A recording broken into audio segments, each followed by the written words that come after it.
Prime Minister Mark Carney is on his way to India, Australia, and Japan for 10 days. His first foreign trip since his speech last month at the World Economic Forum. The Prime Minister is capping off his whirlwind international trade trip with a stop in Tokyo, where today Mark Carney and his Japanese counterpart signed deals meant to expand the bilateral relationship. Donald Trump just lost millions in trade opportunities without even realizing it was happening. While he doubled down on tariffs and economic nationalism at home, Prime Minister Mark Carney spent 10 days abroad doing something Washington never expected: expanding Canada's global footprint, attracting new investment flows, and quietly building alliances that cut directly around U.S. leverage. What unfolded during this trip is more than diplomacy. It is a financial and geopolitical shift that moves real capital, real supply chains, and real strategic influence away from American control.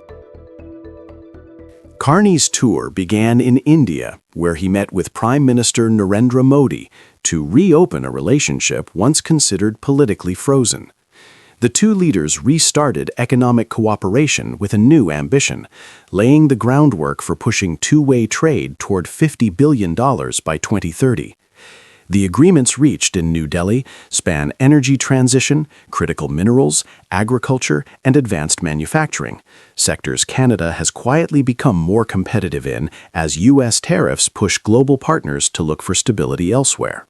From India, Carney traveled to Australia and secured what may be the most strategically important breakthrough of the entire mission. Canberra agreed to align with Canada inside the critical minerals framework used by G7 economies. With both countries holding enormous deposits of lithium, nickel, and uranium, their combined influence reshapes the global conversation about who gets access to the minerals required for electric vehicles, batteries, and defense technologies. For the first time, Canada and Australia are coordinating at a level that no longer defaults to U.S. priorities. Carney ended his tour in Tokyo, where he and Japan's leadership focused on the two sectors most disrupted by Trump's tariff regime: autos and agriculture. Japanese automakers are increasingly frustrated with America's unpredictable trade environment. Canada is now being treated as a stable alternative, and during these meetings, both sides signaled a deeper integration of supply chains that could shift investment patterns across North America. By the end of the 10 days, Carney had built a pipeline of new partnerships and investment opportunities that Washington, under Trump, is simply not positioned to secure. Investors are tired of policy whiplash in the United States. Trump's tariffs, shifting trade directives, and unpredictable economic announcements have left companies searching for markets where long-term contracts do not hinge on political mood swings. Carney's message overseas was simple and devastatingly effective. Canada is stable, rules-based, and predictable. That contrast alone is enough to steer investment away from the U.S. Even a modest diversion of global capital, a 1 or 2% shift, translates into hundreds of millions in business that no longer flows through American supply chains. These are losses Trump cannot publicly acknowledge, but which multinational firms have already priced in. India's renewed partnership with Canada is not symbolic. It reflects a deliberate pivot toward a democratic partner that is less confrontational, less erratic, and far less risky than the United States under Trump. When India begins shifting its import patterns, even marginal adjustments carry enormous financial weight. A 5% diversion of Indian purchases toward Canadian suppliers represents billions in market share once projected to go to the U.S. Japan is making similar calculations. With U.S. tariffs destabilizing the auto sector, Japanese manufacturers are laying down new frameworks for sourcing and production. Canada now emerges as the safer, more reliable hub in North America, and those decisions will redirect tens of millions in procurement away from U.S. factories. Trump's economic nationalism relies heavily on the belief that America can rebuild its mineral independence. But Canada and Australia just created a minerals corridor that directly challenges that premise. Together, they control a massive share of the world's lithium, nickel, and uranium deposits. By aligning their investment frameworks and strategic reserves, they effectively reduce Washington's ability to dictate terms in the clean energy economy. For U.S. battery makers, defense suppliers, and EV manufacturers, this shift means higher costs and slower access. When a country loses even 10% of its influence over a supply chain this valuable, the financial implications quickly rise into the hundreds of millions. Japan's automotive sector has grown increasingly wary of Trump's economic approach. Tariffs of 25 to 35% create year-to-year instability that global car makers cannot tolerate. During Carney's meetings in Tokyo, Japanese leaders signaled their willingness to deepen production and procurement ties with Canada instead. For an industry worth more than $200 billion globally, small shifts in sourcing ripple across multiple economies. If just one major automaker redirects several percentage points of its purchasing from the U.S. to Canada, the financial loss to American states like Michigan or Ohio becomes immediate and politically painful. This is the kind of quiet realignment that rarely makes headlines but fundamentally reshapes economies. Earlier this year, Carney established a new strategic partnership with China that reduces trade frictions and expands market access for Canadian exporters. The timing matters. Trump is preparing for a sensitive visit to Beijing later this month, yet Canada has already secured concessions Washington has not been able to achieve. By treating Canada as a stable counterpart, Beijing is sending a clear message that the United States no longer dominates the economic architecture of North America. For Trump, this is not only a strategic embarrassment, but a tangible loss of negotiating leverage. What Carney understands, and what Trump refuses to accept, is that the world is no longer moved by tariff threats. Alliances, diversification, and industrial cooperation are the real engines of modern economic power. Trump keeps raising tariffs, while Carney keeps raising capital. Trump isolates partners, while Carney brings them together. Trump talks about reshoring, while Carney builds functioning supply chains. The result is predictable. Carney's 10-day foreign trip wasn't just productive. It signaled a decisive shift in Canada's global identity. For decades, Canada played second to U.S. economic leadership. This time, the reverse happened. Canada set the agenda. Canada secured the deals. Canada walked away with strategic wins in India, Australia, Japan, and China, all while the United States remained tangled in its own tariff-driven isolation. The question now is simple. If Canada can attract billions in new partnerships just by offering stability and competence, how much more will the U.S. lose if Trump keeps dragging America deeper into economic nationalism?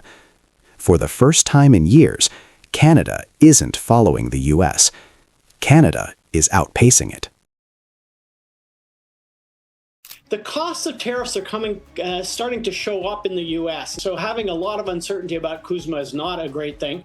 But if it's kind of stayed where we are right now, what we have right now is a situation where a lot of goods do not have high tariffs. We're one of the countries that have the lowest tariffs with the U.S. right now. So overall, it's not a horrible situation.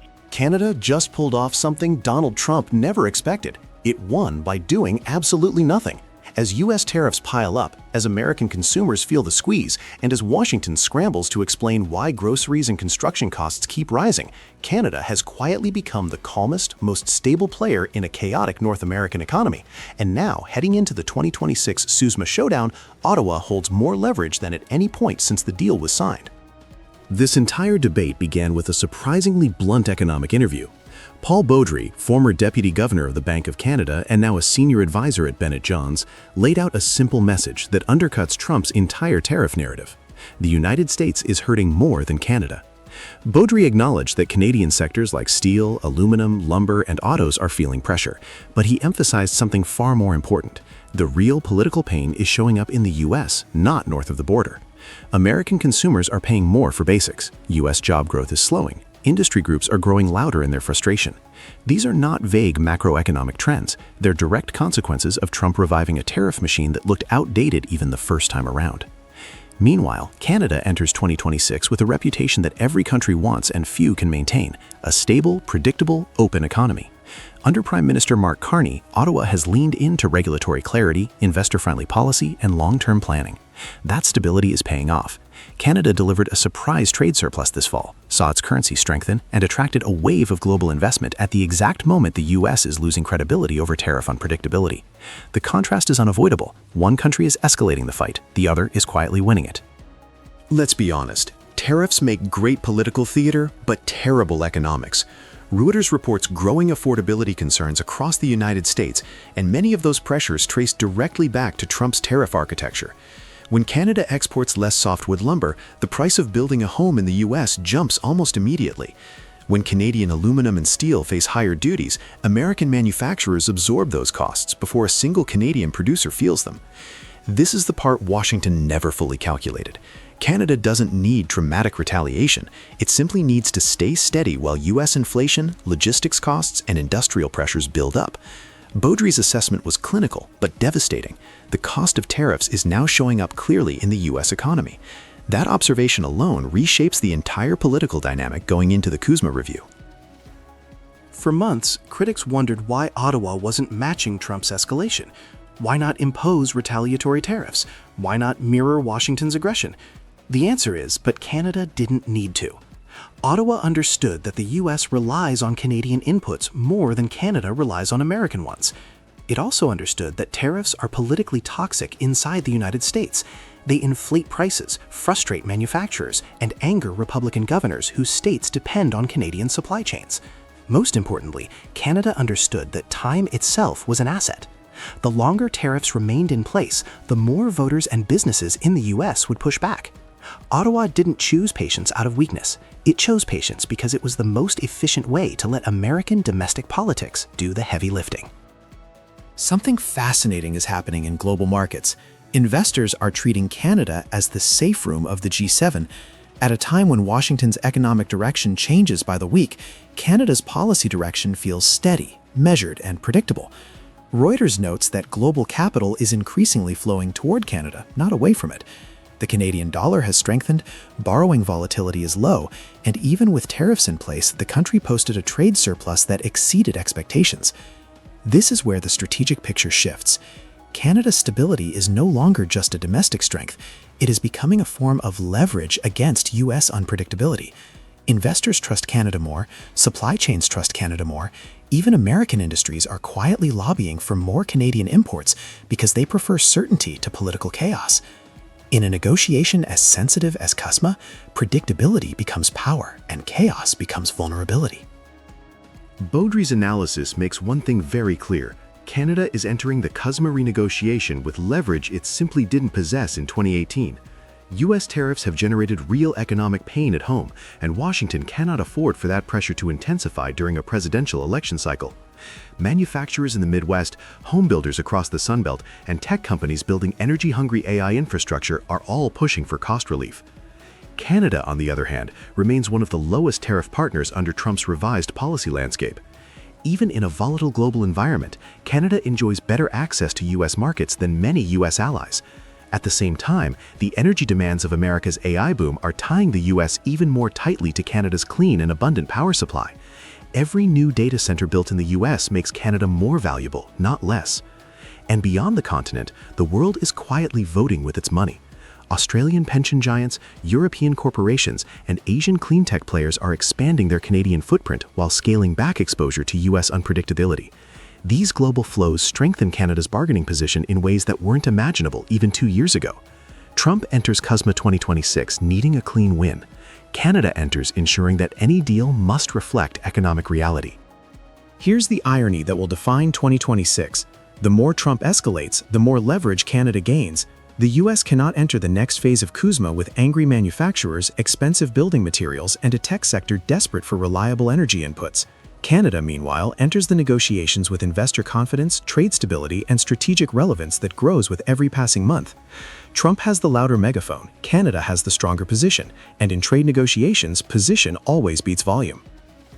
Trump's tariff war was designed to pressure Canada, yet it ended up pressuring the United States. Canada didn't need dramatic countermeasures or aggressive retaliation. It simply needed to remain steady and allow economic gravity to bend back toward Washington. As we move toward the 2026 CUSMA review, the central question is no longer whether Canada can withstand U.S. pressure. The real question is how far Ottawa will choose to push its advantage, now that the United States is the side showing the most visible strain. For the first time in a long time, Canada isn't reacting to North American trade politics. Canada is shaping them. The new bill is the so-called Lost Canadians legislation, which passed the House of Commons last week.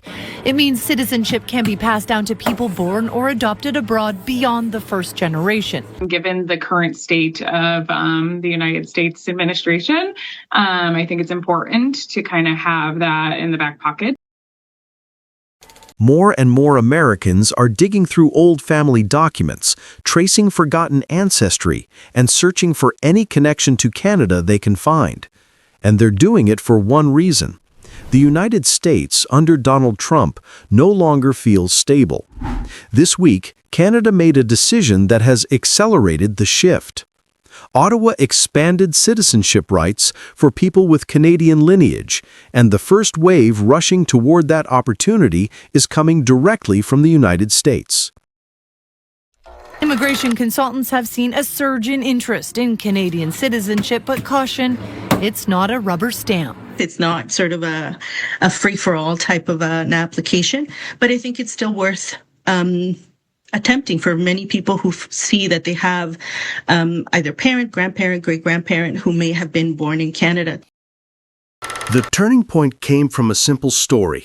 Ordinary Americans with Canadian roots discovering that, for the first time in years, they finally qualify for citizenship through ancestry. Canada's newly updated citizenship framework, designed to correct long-standing legal inconsistencies, now allows more descendants of Canadians to reclaim citizenship that previous rules had denied. Several Americans explained why they acted immediately.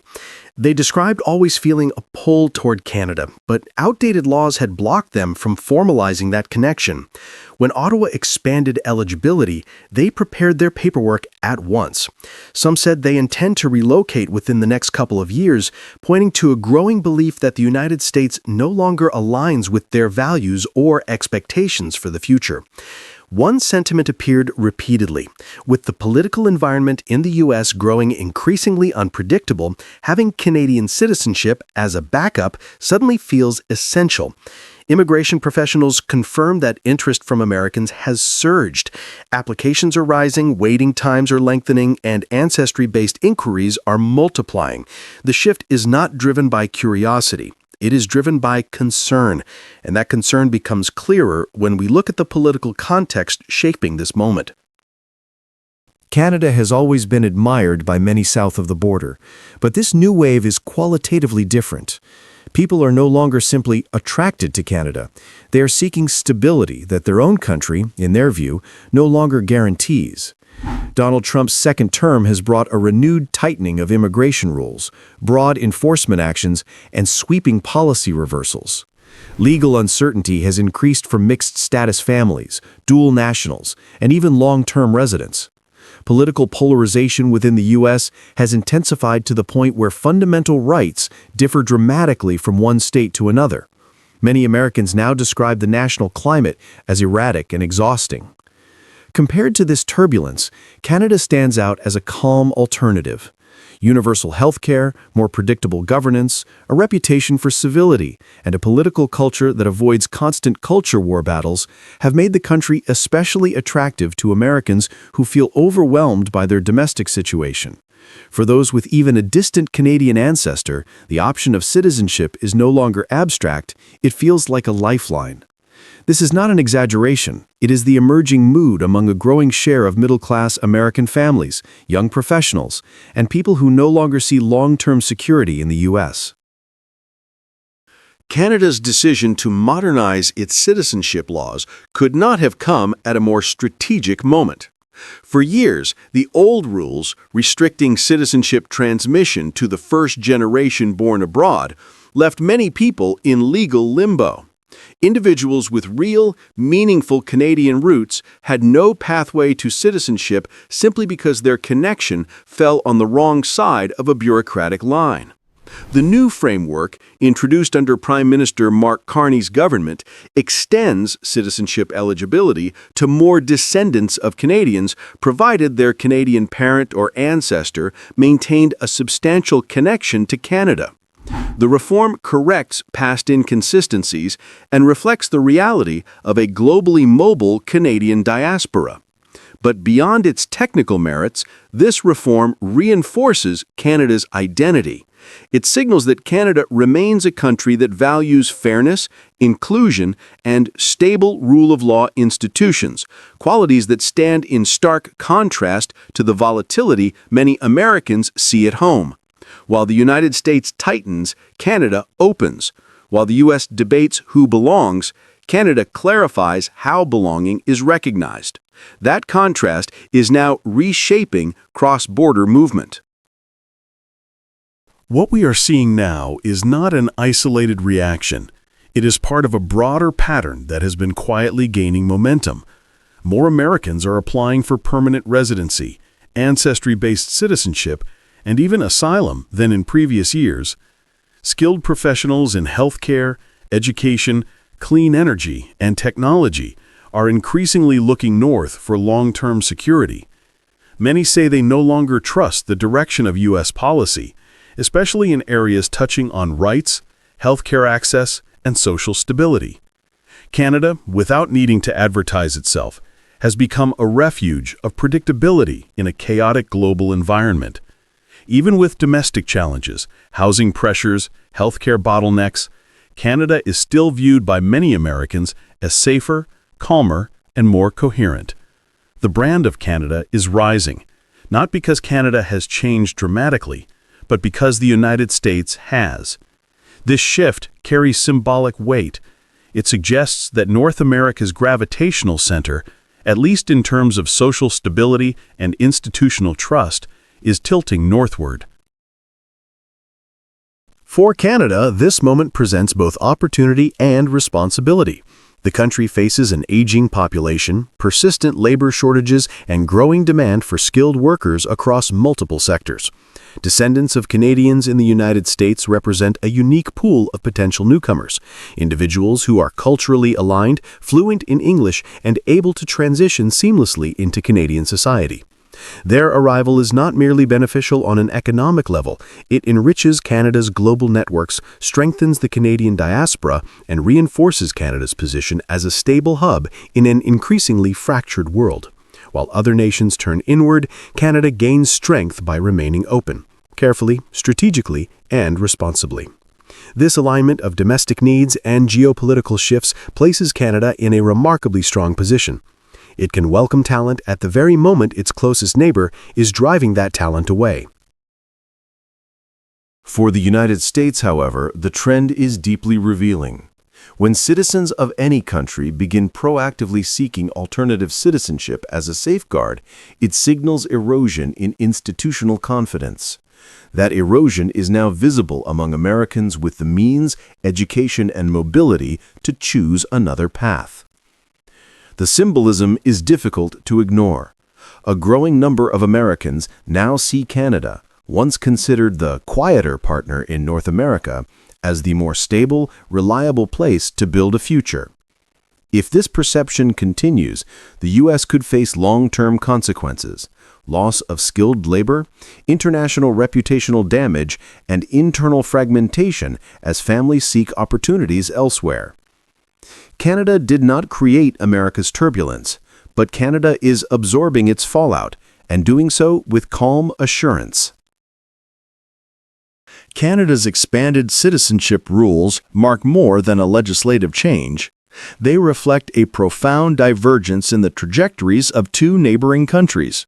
One nation, Trump's America, is tightening, polarizing, and shaking the confidence of its own people. The other, Canada, is opening, stabilizing, and providing a foundation of trust that more and more Americans now seek. As applications continue to rise and more individuals rediscover long-forgotten Canadian roots, a larger question emerges. If Americans are turning to Canada for stability, security, and sanity, what does that say about the state of the United States today? With a review underway, the Swedish manufacturer of the Gripen jets is waiting in the wings. I am wholeheartedly in favor of this. I have not been a proponent of the F-35 for Canada. It is so limited in terms of what Canada needs for long range, long sustainment, ease of operation, that the F-35 is simply out on the logistic and operational terms. Canada just pulled off something no U.S. ally has ever dared to do to Donald Trump, and the impact is rippling across Washington.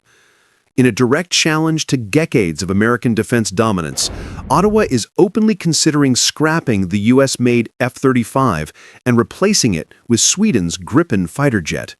This is not a simple procurement story. It is a declaration of independence. It is Canada telling Trump's America, we decide our defense, not you. And for a president who has built his entire foreign policy playbook on forcing allies to buy American weapons, the symbolism could not be louder. It's important for Canada to have sovereign capability in Canada to do their own upgrades, to build parts of it, to do final assembly and tests. We, as Saab, we are prepared to do that technology transfer to Canada and support that build-up. The shift began quietly, but the facts are now unmistakable. Canada had committed to purchasing 16 F-35s with the option to expand to 88, a massive contract that aligned Canada squarely with the U.S. defense industry. But as a review moves forward, prominent Canadian defense analysts have declared the F-35 a mismatch for Canada's vast geography and Arctic missions. According to retired naval officer Ken Hansen, the American jet simply lacks the range, the endurance, and the practicality needed to patrol one of the largest airspaces in the world. And then came the news that has completely changed the conversation. Saab, the Swedish manufacturer of the Gripen, confirmed it has offered Canada something the United States never has: full technology transfer, domestic assembly, and complete sovereign control over upgrades and maintenance. Saab CEO Michael Johansson didn't shy away from specifics. He revealed that Canada could build major portions of the Gripen on its own soil.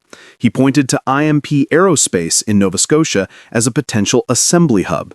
He noted that Rolls-Royce, which supplies the new engine, is based in Montreal, and he stated plainly that the offer could generate as many as 10,000 high-skilled Canadian jobs.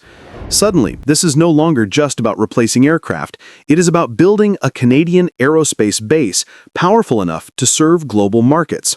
Saab even confirmed that Gripen orders from other countries could be filled in Canada, meaning Canada would not only be manufacturing jets for itself, but potentially exporting them as well.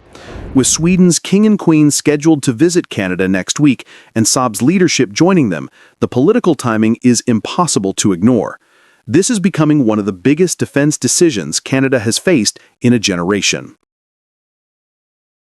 To understand why this move is so explosive, you have to place it inside the real-time political backdrop. Donald Trump is now deep into his second term as president.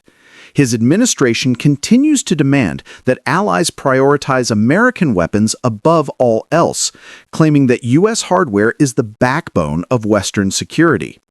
But Trump has also turned U.S.-Canada relations into a series of pressure campaigns. From tariffs on steel and automobiles to public comments about turning Canada into the 51st state to repeated threats against Canadian exporters, Trump's approach has strained the relationship to its core. Reuters recently reported that U.S.-Canada talks stalled again because Washington pushed for concessions Ottawa couldn't accept. So when Canada publicly questions the value of the F-35, the aircraft Trump uses as a symbol of American military dominance, it becomes more than a procurement debate. It becomes a political line drawn across the continent. It says Canada no longer feels obligated to satisfy Washington's expectations, and that alone is enough to send shockwaves through Trump's inner circle. The F-35 isn't just a jet. It is the United States' most powerful geopolitical anchor. Countries that buy it depend on American maintenance hubs, American software systems, American spare parts supply chains, and American political approval for every upgrade they make. Gripen is the exact opposite. It is built for countries that want autonomy. It is designed for rugged, remote air bases. It requires simpler logistics. It can be serviced domestically without waiting on U.S. approval. And Sweden is offering Canada the one thing the United States has never put on the table: full control over the aircraft's technology. For Canada, a country responsible for defending the Arctic, the North Atlantic approaches, and long-range sovereignty missions, the Gripen simply fits better. And Trump knows that if Canada breaks from the U.S. defense ecosystem, other allies may follow. That is why this decision is so politically sensitive. It chips away at Washington's long-standing monopoly over Western air power. While American commentators will focus on geopolitics, the heart of this story lies in Canada's industrial future. If Ottawa greenlights Gripen production, this becomes one of the biggest job-creating aerospace expansions in modern Canadian history. Nova Scotia would become a manufacturing and assembly hub. Montreal would become a high-tech engine and systems center. And Canada would step onto the global stage not just as a buyer of advanced aircraft, but as a producer and exporter of them. This perfectly aligns with Prime Minister Mark Carney's emphasis on rebuilding Canada's long-term industrial capacity. Reuters has repeatedly described his economic strategy as a generational investment plan, one that strengthens key industries and reduces dependence on volatile U.S. policy swings. In that context, Gripen is not merely a jet. It is a blueprint for Canadian sovereignty, economic, technological, and strategic. Sweden's timing is striking.